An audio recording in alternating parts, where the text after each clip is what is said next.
One of the things, or the major thing for any youngster, whether it be children, puppies, whatever you want to do that you're bringing on, is the food. The food's a really, really big thing for these things. This is when they do all the growing. They come from the mum. She's been bringing them up, and then we wean them off. We get them onto food. Some want to stay on a kibble diet. Some want to go straight onto a raw flesh diet. We use both. But I think one of the major things to say is it's got to be good quality. When these things start to grow, you want to put the best in. And I think from that side of things, if you put the best in, you can only then say, well, I've tried, I've given them all I can, and then the rest is up to them. This chap is what I call a good doer. He loves his food, and he's obviously growing very well. He likes his grass as well, by the way, and his plants. Don't be, taken in with food. I think it's about paying a good price, but not a silly price for dog food.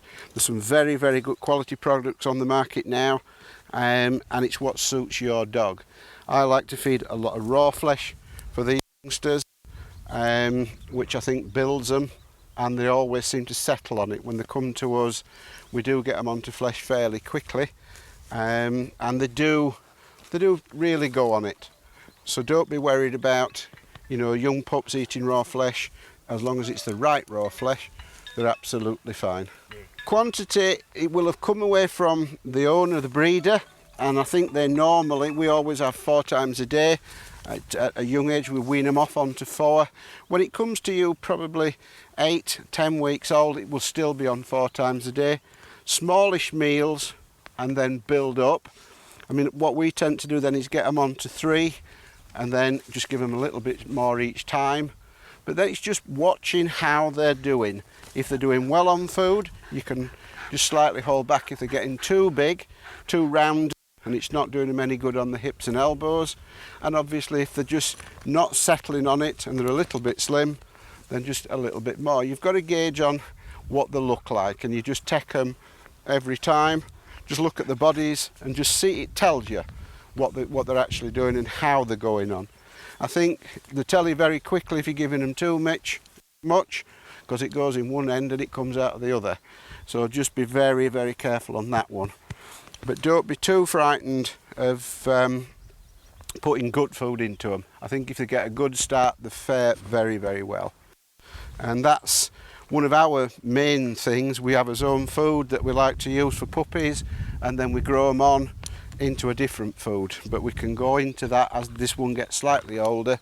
We'll actually use feeding time as the biggest start, which is on the recall. Every single time we feed, we use the recall whistle. So it's dished down, we don't make them sit and wait. I want them really to come back to me. So the whistle goes in, and as you can see, he knows what that means.